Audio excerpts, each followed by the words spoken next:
Hey everybody, welcome to Friday's episode of Hustle and Grind with my lovely co-host Joe Madden Sports, and I'm of course Cammy P with Cammy P Sports. Today we've got a fantastic guest. This guy's got almost 30 years in the industry. His knowledge is unparalleled. Basically, I can learn a lot from him, and I'm hoping to do that this episode. Joe, why don't you talk about John Ryan? Yeah, so you guys, we want to welcome John Ryan into the show in just 1 minute here. He is NBA off the chart expert. 69% he is hitting right now, you guys. We're going to talk some NBA with him. We're also going to talk the hockey game tonight, and we're going to hear about his great guest he had on his show yesterday, Paul Carr. So without delay, let's welcome John Ryan in. Hi, John. Hi, Joe. Hi, Cammy. How are you? Thanks for having me on. This is great. Oh, no, it's our pleasure. Our pleasure. Absolutely. We're so excited to have you here today. So to give our viewers some great information in NBA, especially, before we jump into that, let's talk about your show yesterday with Paul Carr. Can you tell us about this? He's a guy that I definitely admire. He's a tremendous mind with European soccer, all the different leagues. And then tomorrow at 3 o'clock Eastern Standard Time is the UEFA Championship between Man City and Chelsea. It's the second time in 3 years that two English teams are facing off for the championship. So it's a big rivalry. And the soccer world is a lot different than any other sport. Their semifinals are actually consisting of two games, and it's aggregate. So one team could win 2-1. And then go on the road and play the second game and lose, say, 3-0, and it wouldn't be tied. The other team would go. So it's rather interesting. But the championship game is only one game. It was originally scheduled to be in Istanbul, Turkey. Am I saying that right? Istanbul, yes. Yeah, and now it's in Portugal. Oh, is it? Okay. So it's been moved to, in my opinion, a much more impressive venue, and it's obviously closer to England than Turkey is. But don't know really what the fan base is going to be like with COVID there. Paul didn't know that either, but I can tell you one thing he did know is that he's 5-0 in the UEFA semifinals, or quarters, semifinals, and now the final. Wow. So that's pretty good. Yeah. And he likes the under 2.5 goals. Okay. So, and there's a couple of variations, with playing the under in regulation because you get extra time in soccer. But for 90 minutes, under 2.5, that's his big bet. Okay. And I'm you guys heard it here. I definitely am tailing him. Under 2.5. Excellent. Well, I'm excited for that. When is that game? 3 o'clock Eastern Time tomorrow, Saturday. Okay. Perfect. You guys have lots of time to get that bet in. 1 p.m. Mountain. Yeah, it should be a great game to watch. I mean, if you don't really watch soccer, it is the championship final, and it's going to be passionate. Absolutely. Well, that's going to be great. Let's talk some NBA because you are the expert in NBA for sure. The Clippers and the Mavericks are playing today. Now, the Mavericks are leading this series 2-0. What are you liking in this? We see the Clippers still as a favorite at -2.5 against the spread. You can get at -110. Yeah, I think the Clippers are going to bounce back. It's hard for a number 2 seed with the talent that they have, starting with Leonard, Paul George, and it goes down the list. It's a very deep team. But the matchup with Dallas and Luka Doncic has been a nightmare. And Luka Doncic is a nightmare for most teams, and especially now with the Clippers. Losing the first 2 games at home means they're up against a historical precedent that when teams lose the first 2 games of a series in the NBA playoff rounds, they have about a 7% chance of winning the series, no matter what seed they are. So clearly this is, if there was ever a must-win game, and I don't really like saying that term, I think it's exaggerated and misunderstood, really, that this is a game that you'll see the Clippers overcome the matchup problems they've had and get the win they desperately need. One interesting stat with that spreadsheet, I think the viewers will be astounded by this. When Dallas is leading, this is this season only, but when Dallas is led in games played this season after the first quarter, they have never lost. They're 29-0. Obviously, they were leading in the first quarter, the 2 games that they won at the Staples Center in Los Angeles. They're winning these games by an average of 12 points, regardless of home or away, and they're 24-5 against the spread, 83%.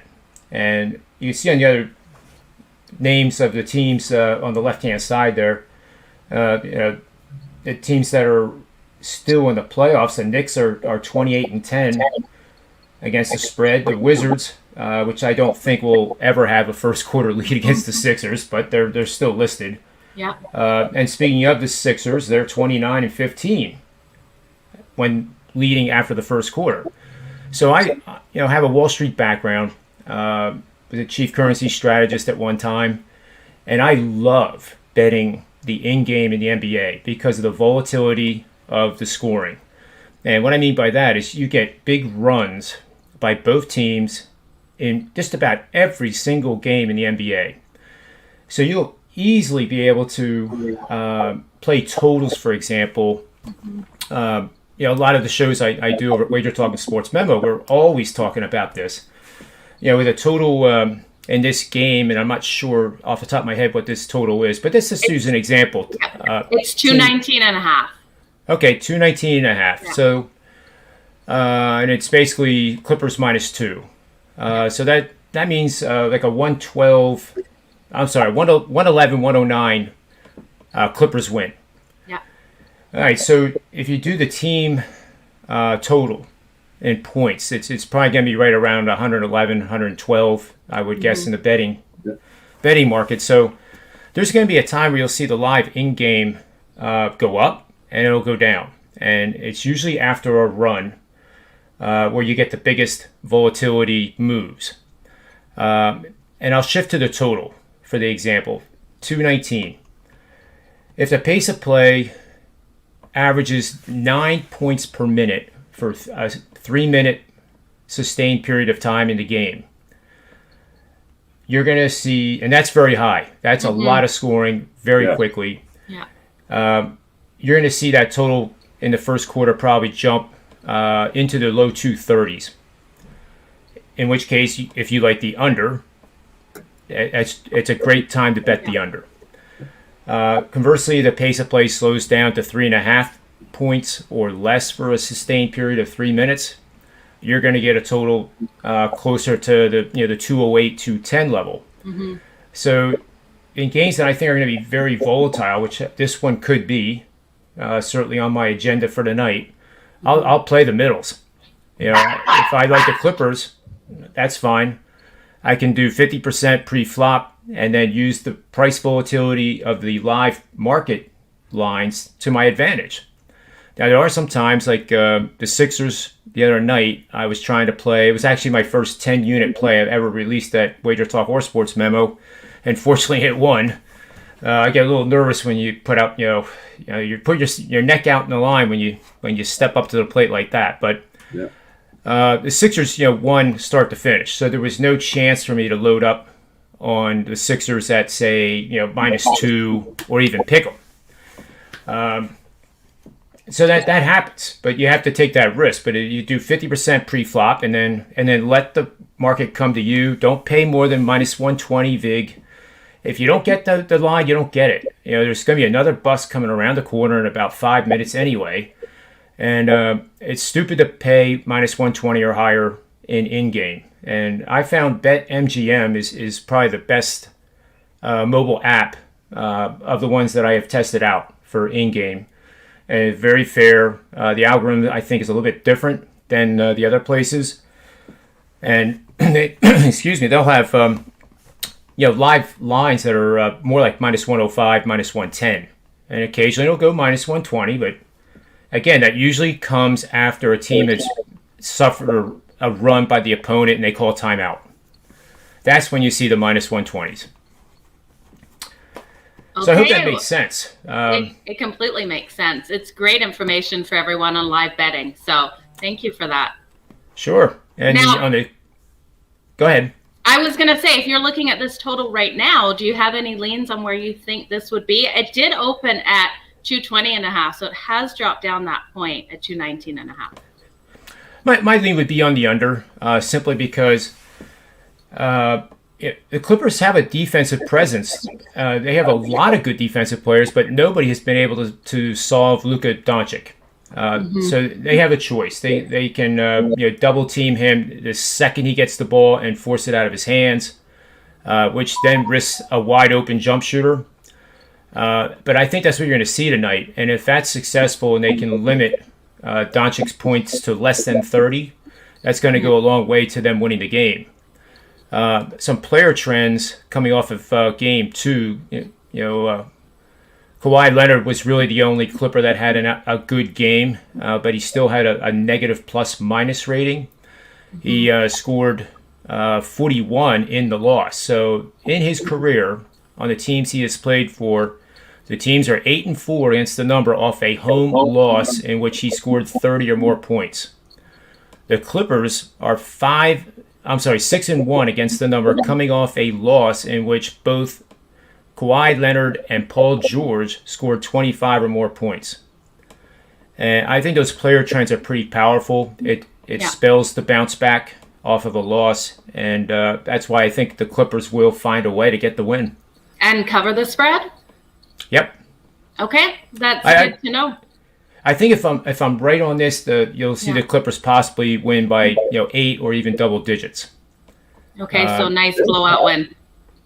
Yeah. This is what it smells like to me. Okay, so you're relying on their defense to step up. We know they had the 4th best defense in regular season, and they haven't shown it yet in this series. So I like it. I can roll with that. Yeah, I like it. Yeah, it'll be interesting to see who they put on Doncic. They haven't used Leonard all that much, and he's probably he's definitely the best defender they have. But then when he has to play, tremendous defense, it's physically, takes its toll, and it could limit him on the offensive end. But they have to do something with Doncic first to have a chance to win the game. Okay. Well, you guys heard it here. We're going to ride with the Clippers -2.5 against the spread, and that's -110, you guys. You can get that at. And in-game betting, look for those runs to get the live bets, you guys. Yeah, and if you don't mind, I'll say this too. And this is a simple thing you can do and track during a game.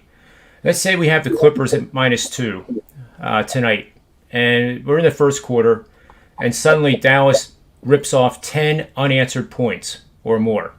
It has to be 10 or more unanswered. You should go to the live line and bet the Clippers at that point. As long as it's not -120, vig. Anything less than that, just bet it. So that strategy would be, my recommendation would be 50% pre-flop, and then you do 2 25% amounts in-game every time Dallas scores 10 or more unanswered points. Unanswered.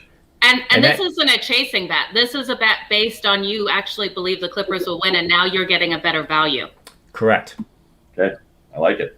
It's trading. It's just like I used to do, for a long, long time, with bonds and currencies and all that stuff. It's a contrarian style because you're selling into a bull run, so to speak, or you're buying into a dip. But it works. And like I said, sometimes you get games like the Sixers where it's start to finish dominated and you don't get a chance to do the in-game at all. Yeah. But I think tonight these two teams are going to go at it, and you're going to see runs. There's no doubt in my mind. Okay. Well, I absolutely love it. We're going to definitely jump on that. You guys, let's talk some NHL for a quick minute. We have the Wilds and Vegas Game 7 tonight. Oh, you guys, I don't know what I like in this game. Wild are +158 underdog. Vegas is a huge favorite at -188. Over under is 5.5. Over 5.5 is +125. Under is -158, which is disgusting. If you believe in Vegas, at -1.5 on that puck line, it's +164. You guys take it away. I don't know what to say on this game tonight. Yeah, this game is, I don't know, it's a tough one to touch. I didn't think Talbot would do as good as he's done in this series, but he's kind of held them in the game for sure. I think that Vegas is definitely going to pull it out tonight. Fleury's just got too much experience in the playoffs over Talbot. That being said, we do have a couple injuries. Pacioretty's out. It's a tough one to touch because I think it's going to be a very close game. It is Game 7. They're going to be throwing everything they have at each other. But I think Vegas is going to pull this one out. Would you take them on the puck line at -1.5 then? Or would you be looking at, you think they can win by the 2? I think, no, I would take it at -1.5. Okay. I don't know if it's going to be a big spread this game. I think it's going to be pretty tight. It's probably overtime. Okay. And John, what are you liking in this? I mean, it's going to be a great game. First of all, it's Game 7, and I'm not trying to throw water on the fire for the Vegas fans, but they are 2-8 when closing out a playoff series the last 3 seasons against the puck line. So that means they're winning by 1 or losing. So that's not really working in their favor. It's not a real powerful trend. It's more of a history lesson. Supporting Minnesota here is what I call the blackjack systems, and I'm kind of glad that this actually just popped up. So this system actually is a losing one. 275 wins, 285 losses over the last 25 NHL seasons. And you're playing against home favorites of -180 or higher, and is outscoring their opponents by at least 0.3 of a goal per game. In the second half of the season, the game has to be taking place, including the playoffs. And they're coming off a game allowing 2 or more goals in the third period of the last game. So a bunch of information there, a bunch of parameters, but they work real well together. So your bets have hit 49%, which sounds, why would I do that? But it's averaged a +140 underdog, and it's made the $100 better over $8,600 over that 25-year period. So, and I'll emphasize this too. In one game, this game, according to this system, has 50% chance of winning or losing. Yeah. But if you took this system and did it over the course of a season, for example, this season the record is 8-8 and has made $340 betting. I like it. Yeah. So not a tremendous amount, but and the reason I call them blackjack is that a betting system like this hits 50%, which is basically your odds in blackjack. Mm-hmm. So if we played, if we won 275 hands and lost 285, we would have lost, what would that be? It'd be $1,000 for $100 per bet. Yeah. But this system would have made you over $8,500 with the same record. So I'd rather be playing this system than playing blackjack. Oh, absolutely. Oh, for sure. Yeah, you're definitely making money there. So that system is supporting the Minnesota. Minnesota. Yep, Minnesota. Yep. Okay. And you know what? That plus money at 158 is definitely attractive, especially after how we saw Vegas come out in the last game. I didn't expect to see that, you guys. I was screaming beyond screaming at my TV at Vegas, and then I just shut it off and went to bed because I couldn't even finish watching that game. They didn't even look like they came out to play. And like I keep saying, are they ready for golf? Like, do they have the drive? Do they actually want to make it to the second round? Well, I guess a question I could ask you guys, if you don't mind, do you think they might have solved Fleury? Because the reason I think that is in Game 2, Minnesota had a lot of high, they call it the danger shots on goal. Yeah. And they had a ton of them. They just weren't getting it past the goalkeeper. Yeah. Quality shots, quality efforts, just not scoring. And then all of a sudden they win. That was actually a game that Joe was on my show, and we both agreed Minnesota was the side to bet. And I think it was like plus 175, and they came through 4-2 at Las Vegas. And that's the $1 million question, I guess. And I'm wondering what your opinion is about Fleury's. Whether he's sitting around thinking like, boy, they saw me. I got to really play well tonight. I mean, is the pressure really big on him? I think he's got them in their head. Like, they are in his head. Sorry if I can talk. And I think he's rattled right now. He didn't expect to go to Game 7. There is no way. He expected his team to get those points. And as a goalie, I feel bad for him because look at how many saves he has made, right? How much he has stopped. But when his offensive lines aren't putting up those points, what can he do? Yeah, I think it's going to be a mental state. Fleury can definitely win this game. Personally, that's what I think. But I think it's going to be a mental game for sure. And he's a professional. He should be able to get above that and focus on his game to making those stops. It's no different than golf. You look at Mickelson or anybody, or even yourself golfing. One day you have a great game, and then something gets into your head about your swing, and then all of a sudden it's garbage. And we're not professionals at it, but when you're a goalie like Fleury with his experience, I think he's going to pull together. But I wasn't looking on your guys' side of things with the Wild, and I can see your guys' point there. That's why it's such a tough game to call. But I think Fleury is going to do better tonight than he did last game. I think it was a one-off, and I think he's going to come back really strong tonight. Okay. I can tell you some predictive tools to look at here if we have time. And kind of interesting that, well, first of all, Vegas is 11-0 the past 2 seasons, coming off a blowout loss of 3 or more goals. That supports Vegas. Minnesota, on the predictive side here, I play around with machine learning applications, I'll admit it. But Minnesota's 11-2 when they allow 2 or fewer goals this season. Okay. So if you like Minnesota, you definitely would like to see Vegas score no more than 2. Yeah. But as we were talking, it almost seems like the best bet to make is the over. And we were looking at that before we went on the air, and you can get it. The betting public is all over the under. 71% of the tickets, 85% of the money so far. That may adjust a little bit, but I think throughout the day you're going to see lines trending towards 5 instead of 5.5. But even at 5.5, I think you're getting plus 125 money. Yes, and, you are. If it's going to play over, I think it's going to play over like up by a lot. Like you could have a 4-4 overtime type of game. I think it's going to be a high one. Yeah, and I think that's probably my opinion here. I'm much better in the NBA and the NFL than I am in NHL, but I love NHL too. But I think that's probably the best place to look is the over. Yeah, absolutely. And going against the trend that's been happening for the under and going against the public money, I hate when the money is that high at 85%. Everyone on that under. And we've seen it. We've seen these teams be able to put up lots of goals in regular season. So I think it's due. I think they're going to come out really strong tonight. And like you said, they do kind of have Fleury's number a little bit. So if he can get, they get those goals on him, they get the goals on Talbot, it will be an over game, you guys. I want to see it come down to 5, though.